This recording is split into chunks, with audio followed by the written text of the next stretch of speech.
এছ.কে. পেট্ৰৰ কাৰ্যালয়ৰ সন্মুখত ধৰ্ণাত বহি নিহত বিশ্ব হাজৰিকাৰ পৰিয়াল।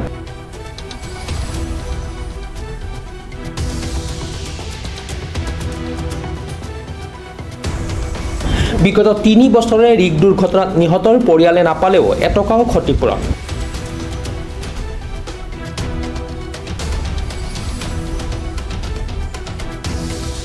এছ.কে. পেট্ৰৰ মালিক শ্ৰীকৃষ্ণ আগৰৱালাই দুৰ্ভগীয়া পৰিয়ালটোক ক্ষতিপূৰণৰ পৰিৱৰ্তে চূড়ান্ত প্ৰবঞ্চনাৰে ভাবুকি প্ৰদান কৰি আহিছিল।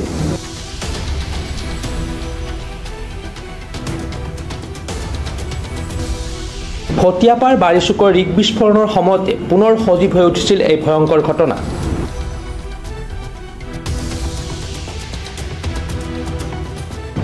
সেই সময়ৰ জাতীয় সংগঠনৰ সৈতে এছ.কে. পেট্ৰৰ সন্মুখত প্ৰতিবাদত বহা বিশ্ব হাজৰিকাৰ পৰিয়ালক ক্ষতিপূৰণৰ আশ্বাস দিছিল।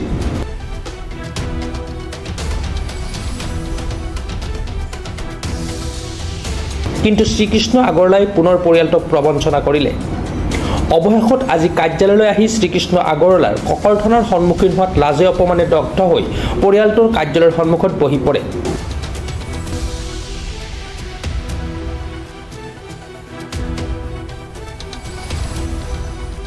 আমি পুনৰ আহিছোঁ, আমাক উচিত ক্ষতিপূৰণ এটা দিয়ক।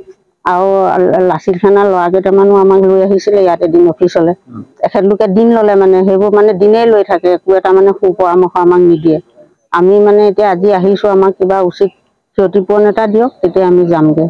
আমিনো কিমান আহি থাকিম, আমাৰো অস্বস্তি লাগে নাই। আজি 2-3 মাহ এই চেপ্টাৰটোতে লাগি আছোঁ। তেওঁলোকে যিমান দিয়ে কিবা এটাতো দিয়ক আমাক।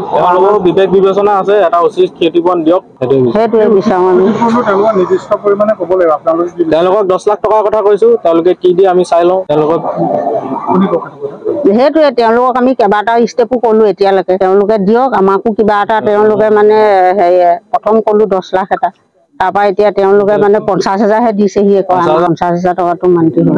2022 চনৰ 7 নৱেম্বৰত মোৰ দেউতাই ৰাজগড় শুকানীত কৰ্মৰত অৱস্থাত এটা পথ দুৰ্ঘটনাত থিতাতে নিহত হৈছিলে। দেউতা ঢুকোৱাৰ পিছত সকাম নিকাম পতাৰ পিছত আমি এছ.কে. পেট্ৰলৈ আহিছিলোঁ ক্ষতিপূৰণ দিয়ক বুলি। এমাহৰ পূৰ্বে 13 বছৰ দিন কাম কৰাৰ পিছত এটকা ক্ষতিপূৰণ নিদিওঁ বুলি পঠিয়াই দিলে। 2 মাহৰ আগত যিটো আপোনাৰ ভটিয়াপাৰৰ বাৰিচুকত যিটো গেছ নিৰ্গমন হৈছিলে, গেছ নিৰ্গমনত তেতিয়াই মই মোৰ দেউতাৰ কথাটো উল্লেখ কৰি সকলো সংবাদ মাধ্যমৰ আগত কৈছিলোঁ যে মোৰ দেউতাৰ এনেকৈ মৃত্যু হ'ল, 13 বছৰ দিন কাম কৰি আছিলে, উচিত ক্ষতিপূৰণ নাপালোঁ। তেতিয়াৰ পৰা ইয়াত আপোনাৰ বিল এচিড খানা অসমে আপোনাৰ 7টা দিনে ইয়াত প্ৰতিবাদ অব্যাহত আছিলে। তাৰপিছত এছ.কে. পেট্ৰৰ ফালৰ পৰা এখন লিখিতভাৱে দিছিলে যে 15 দিন সময় দিয়ক, 15 দিনৰ ভিতৰত সকলো কাম আমি সমাধান কৰিম বুলি। 15টা দিন উকলি গ'ল। তাৰপিছত আকৌ এদিন মিটিং এখন হৈছিলে, তালৈ আহিছোঁ। আকৌ 15 দিন শ্ৰীকৃষ্ণ আগৰৱালাই লৈছে, তাৰ 15টা দিন উকলি গ'ল। তাৰপিছত এতিয়া 15টা দিন উকলি গ'লত আমাক কৈছে যে ফোন কৰিম অফিচৰ পৰা, কি কয় জনাম। তাৰপিছত কিন্তু আজিলৈকে একো নজনালে। আমি যোৱা শনিবাৰ আহিছোঁ, যোৱা শনিবাৰ অহাৰ পিছত আমি কৈছোঁ যে 15টা দিন কৰোঁতে আজি এমাহ, 1.5 মাহ, 2 মাহ হ'বলৈ হ'লি। আপোনালোকে কি ডিচিশ্যন লয় আজি লওক বোলো। তাৰপিছত কওঁতে বোলে তোমালোকে সোমবাৰে আহিবা। আজি সোমবাৰ হৈ গ'ল, আজি আহিছোঁ, কি দিয়ে দিয়ক বুলি। 1.5 ঘণ্টামান তলত বহি থাকিলোঁ, কোনো গুৰুত্ব নাই দিয়া। তেতিয়া কৈছোঁগৈ, তেতিয়া কৈছে আমি 28% নহয়। মই 28%ক মাতক।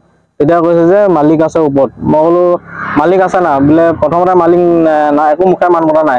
চাবলৈ নিজে ওপৰলৈ গৈছোঁ, মালিক আছে কিবা মিটিং এখনত আছে। তাতো আমি আধা ঘণ্টামান ৰৈ আছোঁ। তাৰপিছত দ্বিজেন শৰ্মা বুলি এজন গৈছে, তেওঁ কৈছেগৈ বোলে তললৈ যোৱা তোমালোক, বোলে আমি কিবা এটা কম গৈ বোলে। তললৈ আহিছোঁ, তলত আহি কৈছে বোলে 50,000 টকা এটা দিম বোলে। আৰু MSD কিলামক আজি 5.5 লাখ টকা এটা পাইছিলোঁ, সেই পইচাটো বোলে আমিয়ে বোলে মেনেজ কৰি কিবা কৰি বোলে থানা চানা হেৰি কৰি দিছোঁ। আৰু সকাম পাতিবলৈ 70,000 মান টকা দিছিলে যে, সেই পইচাটো মিলাই মেলি এতিয়া বোলে 50,000 টকা এটা দিব। এতিয়া কথা হ'ল 13 বছৰ দিন কাম কৰা হেৰি আপুনি 50,000 টকাহে নি? 50,000 1 লাখ টকা ভেলুহে নি? 1 লাখ 2 লাখ টকা ভেলু নি? 13 বছৰ দিন কাম কৰিলে। এতিয়া উচিত ক্ষতিপূৰণ নোপোৱালৈকে এপাত নাযায়। 1.5-2 লাখ টকা পইচা নি? 13 বছৰ দিন কাম কৰিলে, এটা মৃত্যু হোৱা, এটা পৰিয়াল চলাই থকা। দেউতাৰ বয়স হৈছিলে আপোনাৰ ঢুকাওঁতে তেতিয়া 44 ইজ। এটা আধা বয়সো জীয়াবলৈ নাপালে। তেওঁলোকৰ কাৰণে 13 বছৰ দিন কাম কৰি মৃত্যুক খাবতি ল'লে। 13 বছৰ দিন কাম কৰাৰ পিছত আমাৰ পৰিয়ালৰ এতিয়া চলাব কোনে? মই পঢ়ি আছোঁ, পঢ়া শুনাৰ দায়িত্ব ল'ব কোনে? 1.5-2 লাখ টকাই আমি হেৰি কৰিব পাৰিম। ক্ষতিপূৰণ বিচাৰিছোঁ, উচিত ক্ষতিপূৰণ তেওঁলোকে দিয়ক, কি দিয়ে। এছ.কে. পেট্ৰৰ শ্ৰীকৃষ্ণ আগৰৱালাই তোমাৰ লগত কথা পাতিছে নাই? এতিয়া আমি ভিতৰলৈ গৈছোঁ, 50,000 টকা দিম বুলি ক'লত। তাৰপিছত আমিতো মান্তি হোৱা নাই। তাৰপিছত ওপৰলৈ গৈছোঁ, ওপৰত বেলেগ মানুহ আছে, বেলেগ মানুহে আমাক মানে বুজাই মেলি ঠাণ্ডা কৰিবলৈ বিচাৰিছে। বোলে 50,000 টকাতে দিব, সেইটো লৈ লোৱা, তাৰপিছত আৰু বোলে চাকৰি এটা দিব। আজি চাকৰি ক'ত দিব মোক আজি 3 বছৰ দিন নচোৱালে মোক আজি এতিয়া এইটো 22 এই ঘটনাটো হোৱাৰ পিছতে এইটো উত্থাপন কৰাৰ পিছতে আজি 2 মাহ হৈ গ'ল পুলনি গৈ আজি আপুনি মোক চাকৰি এটা ইয়াত দিলে কাইলৈ কাম নাজানো বুলি কৈ উলিয়াই দিব তেতিয়া মোক কোনে চাব উচিত ক্ষতিপূৰণ দিয়ক তেওঁলোকে স্পষ্টভাৱে নকওঁ তেওঁলোকে উচিত ক্ষতিপূৰণ তেওঁলোকৰ ব্ৰেইন বিবেক আছে তেওঁলোকে উচিত ক্ষতিপূৰণ দিয়ক এজন মৃত্যু হোৱা মানুহৰ 50,000 1.5-2 লাখ টকা ভেলু নহয় উচিত ক্ষতিপূৰণ দিয়ক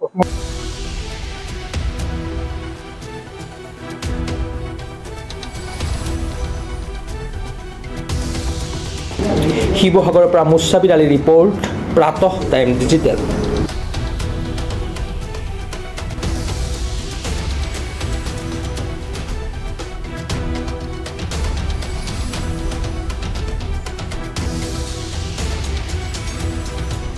অসমৰ সংবাদ জগতখনৰ বাবে এক সুখৰ খবৰ আপোচবিহীন ৰাইজৰ কণ্ঠ সাপ্তাহিক কবচ পুনৰ এবাৰ অসমৰ ৰাইজৰ মাজলৈ